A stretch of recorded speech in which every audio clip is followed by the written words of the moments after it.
je suis Guillaume Guersin, j'ai 40 ans, je suis diplômé de Neoma Business School à Rouen. J'ai plus d'une quinzaine d'années d'expérience en marketing, communication et en business développement.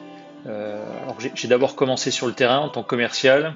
Je suis passé ensuite sur du marketing opérationnel et ensuite sur du marketing stratégique. Et c'est vrai que le marketing a été très tôt pour moi une passion et c'était finalement un objectif de carrière de pouvoir œuvrer dans ce domaine. Concernant les entreprises pour lesquelles j'ai travaillé, j'ai passé une grosse partie de ma carrière au sein de Chronopost, donc dans tout ce qui est transport logistique, qui est membre de DPD Group, et au sein de Coyote System, en tant que responsable marketing de l'offre, qui est spécialisé cette fois dans les assistants d'aide à la conduite, donc dans le secteur high-tech. J'ai démissionné fin d'année dernière pour me consacrer en fait à ce projet qui est de pouvoir partir en Suisse. Il faut savoir que ça fait une vingtaine d'années que je travaille en région parisienne. Je suis pas originaire de la région parisienne, mais je pense que il y a eu besoin d'un retour à la nature, besoin d'un changement de vie qui s'est fait ressentir. Et ça a commencé déjà bien avant la pandémie. Maintenant, je pense qu'il y a eu le Covid et puis peut-être aussi la crise de la quarantaine, je sais pas, mais qui ont fait accélérer les choses et qui ont fait accélérer ce besoin de changement. En fait, comme beaucoup de monde, j'imagine, la recherche s'effectue à distance. Donc, je passe beaucoup de temps derrière mon PC, que ce soit pour échanger par email. Je fais pas mal d'entretiens en visio également. Donc, c'est vrai que c'est assez frustrant de ne pas pouvoir rencontrer les gens de visu, surtout quand on est dans une approche un petit peu de networking ou autre, parce que la Suisse, effectivement, c'est pas à côté de Paris. Mais malgré tout, ça reste, avec les outils qu'on a aujourd'hui, ça reste quand même efficace. On parle beaucoup du marché caché sur les offres d'emploi, particulièrement en Suisse. Donc c'est vrai que je profite finalement du réseau des anciens diplômés de l'école qui sont aujourd'hui implantés en Suisse pour prendre contact avec eux. Et c'est vrai que ça m'aide beaucoup parce qu'ils me donnent énormément de conseils, ils m'expliquent un petit peu comment ça se passe en Suisse, etc. Donc je passe essentiellement par du networking. Bien sûr, je consulte les job boards, que ce soit JobUp, LinkedIn ou autre. Mais c'est vrai que j'essaye beaucoup de passer par cette approche de networking.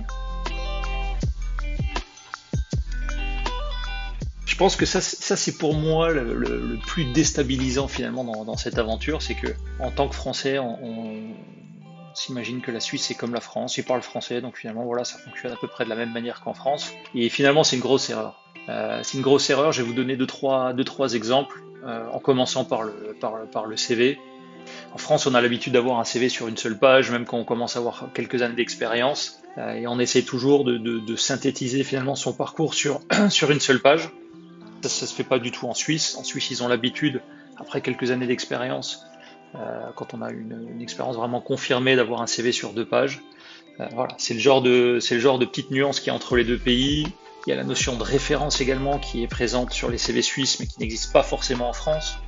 Et puis il y a un point, ça c'est l'anecdote systématique je pense, mais qui parle vraiment, c'est la notion de permis. En tant que Français, tout le monde met sur son permis, sur son CV, permis B, qui correspond finalement à la capacité de rouler un véhicule de catégorie B en Union européenne. Et en fait, en Suisse, ça correspond à un permis de travail. Donc c'est pas du tout les mêmes notions, c'est pas du tout les mêmes éléments de comparaison. Et ce qui est important également, et ça c'est au fur et à mesure que je développe mes connaissances du marché suisse, c'est que il est finalement très important de s'imprégner de la culture du pays, que ce soit culture de manière globale, mais également la culture du monde du travail, parce que là aussi il y a des particularités. C'est des gens qui sont en général très respectueux de la hiérarchie, les équipes sont impliquées dans toutes les décisions, ce qui peut prendre du temps, mais finalement qui minimise le risque d'erreur ou d'oubli. Donc voilà, c'est plein de petites spécificités du marché suisse qu'il est important de connaître pour pouvoir maximiser, optimiser ses chances de trouver un travail, mais également de pouvoir s'intégrer et pour pouvoir démarrer sa transition en Suisse dans les meilleures conditions. Il y a 2 choses, je rajouterai juste un point là-dessus. Pour moi, il y a vraiment 2 choses qui m'aident finalement dans cette démarche. Alors bien évidemment, il y a les échanges que je peux avoir avec le networking, mais je pense également à des institutions comme le GTE qui accompagnent les frontaliers qui souhaitent travailler en Suisse. Le site regorge d'une mine d'informations, il y a plein de conseils, vous proposez de nombreux services d'accompagnement afin de rendre plus efficace les recherches d'emploi. Et ça aujourd'hui, ça m'est d'une grande aide parce que ça me permet encore une fois d'être déjà de me sentir accompagné et deuxièmement de mieux comprendre et de fiabiliser davantage mes actions.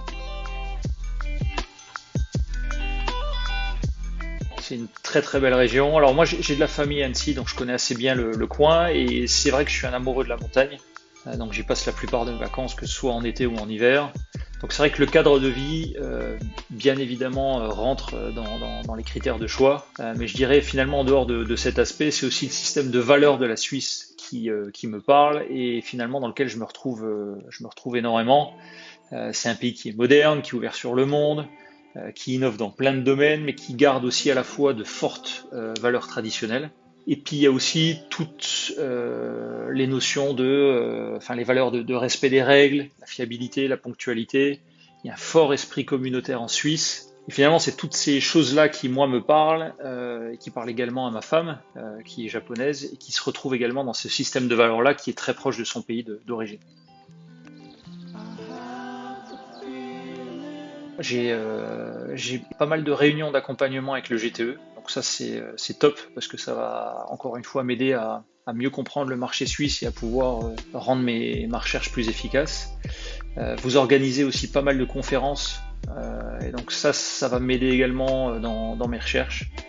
Et puis je vais continuer finalement à prendre contact avec un maximum de monde sur place, continuer le networking, etc. Et puis bien évidemment consulter tout ce qui est job board, LinkedIn, etc. Mais c'est vrai que le fait de ne pas pouvoir se déplacer, on va essayer de continuer à distance et de rencontrer un maximum de monde à distance.